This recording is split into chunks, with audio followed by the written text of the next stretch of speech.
Hola, mi nombre es Murugi. ¿Y tú? Y mi nombre es Javier o Kamau. Bienvenidos a la salsa. Y va a ser un show bien caliente, o sea que no se la quieren perder. Vamos a estar acá. Está excelente. ¿Qué?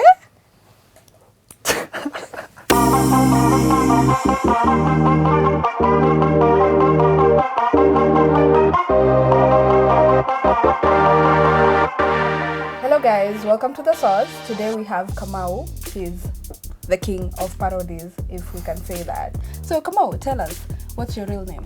My name is, and this is something, I don't know why I've kept this private. People ask me all the time. I couldn't find it anywhere online. People ask me, what is your name? And I'm like, Kamau. But what is your other name? For the sake of this interview, I'm going to say my real name. My name is Javier. Javier. But people in Kenya will not. People will be like, Javier?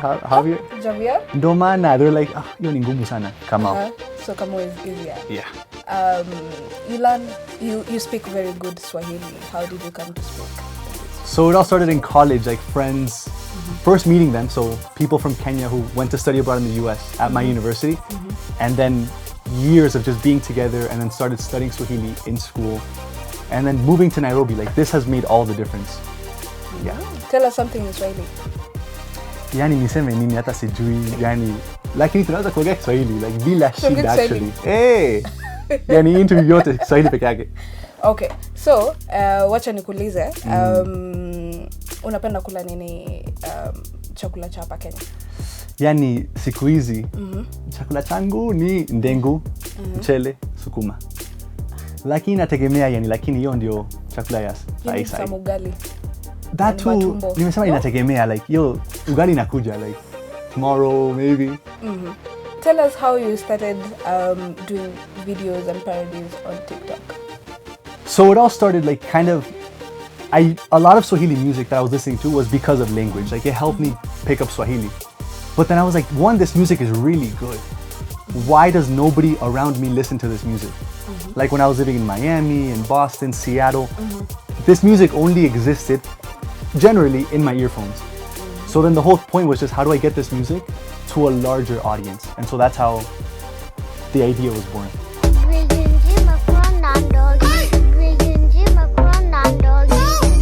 Your favorite Kenyan artist or East African artist? Oh, Vanessa Mdee is up there.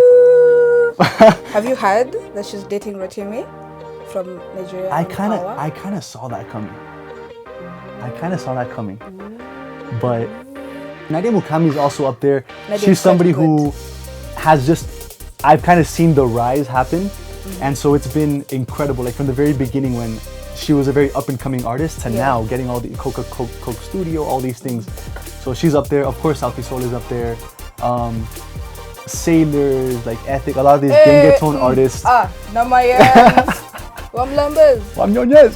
Like they're up there, they're so good. So what is your creative process when it comes to these videos? Creative process. Okay, it all starts with the music. Everything is the song.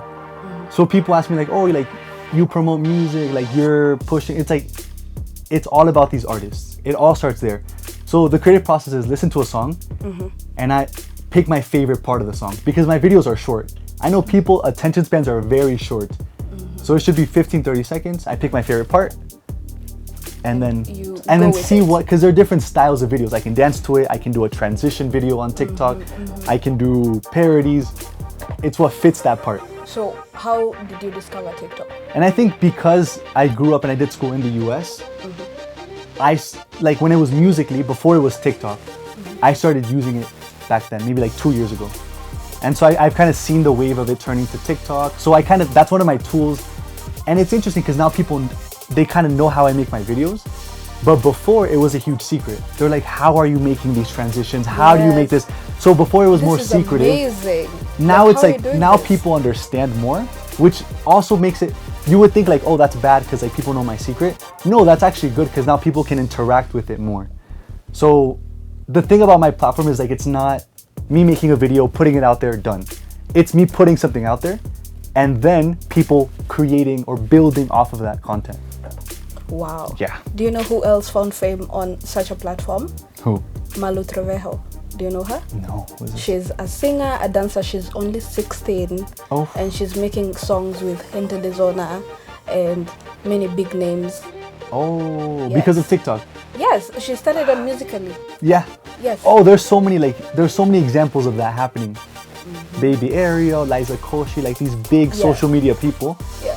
And so that's something that's cool because it's starting here. Like the TikTok stars are just rising from Yes, East they Africa, are. from Kenya. They So are. it's cool to be a part of that. So did you anticipate that your using of TikTok would end up in you becoming an internet sensation? Never. Like, Of course. like No one the would. whole point was just how do I promote this music? How do I get my Swahili to be better? But then it's grown to so much more. Like now, one of my big things is, even though many people will look at me and be like, "Oh, he's white," like, okay, I have some kind of brown in there. Like I am Latino, so like I come from Colombia. It's like Yeah. part of the developing world. The land of J Balvin, Oh, Maluma, we're Shakira, killing it. We're killing it. like Music, all we're the big killing names. it. We're killing it right now. Yeah. But so one of my big things is if you go to the US or like Europe, people like me, people like you, we're not seen in the spotlight. If we get cast, we're like probably in the back, we're like drinking something in the back. Yeah. So a big part of my Of platform being is a like gangbanger. exactly like being a Mexican, like mowing a lawn and doing something very stereotypically wrong. Yeah. And so the whole point is like, how do we get more people like us to be in the spotlight? Like that's another one of my agendas through the platform. That is so nice, Yeah. Kamau. Tell us about your thoughts on Kenyan music. I mean, the whole reason this started is because I was like, this music is dope. And I don't know why, like, when I go to a club in Thailand, in the Philippines, in Sijuiwapi, like, you'll hear J Balvin, you'll hear Mi Gente, you'll Yeah. hear this. But then my thing is like, why are we not hearing like the Wamlambis, because it's not language. We know it's not Yeah. language. People can still get down to People it can even if they still- don't understand. And there's actually a really cool, I just posted a TikTok video last week. And it's to a song by, I believe it's J Balvin or Maluma.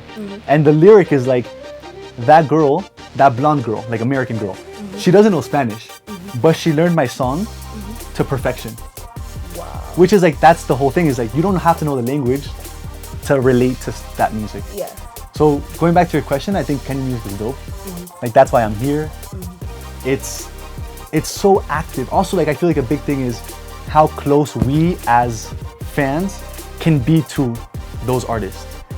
Like in the US, it's more exclusive. Like Yeah. you won't go to a Koroga Fest and Beyonce's right there and you're like Yeah. right there front stage. That doesn't Yeah. happen. It doesn't. Here it's like Sauti Sol is performing here and Yes. Nadia Mukami's here, Fena They're is very here, Kali's here. accessible and friendly. Very like, and they have gigs popping up all the time. So like that's something that as fans, it's like, that's why I wanted to be here. Like to be so close to all this that's happening. Talk to us also about reggaeton. And starting from like Gasolina, like we all know Yeah. like, a ella le gusta la gasolina, like we all My high know school those days things. were Exactly. made better by Daddy Yankee and Gasolina. Think about how Like, even in high it's a school, rap. like that music was here, right? Yes. So- yes, it was. So I feel like that's the wave that's like African music that's happening. Like with the Beyonce album, even though that was controversial for the Lion Yes, King. because West African artists, Where? Beyonce, the other Wakwapi, Africans, Wakwapi. need a spot. Like Lion King, Yawapi. So, but anyway, so I think that transition But is happening Hakuna though. Matata. So, Good. yeah. But reggaeton is my heart. Yes. A big part of my heart. Yes. Reggaeton is amazing. But I do see a lot of similarities. Like, it's not Wamlambis, but there's a song. Oh, no, it's not Guy.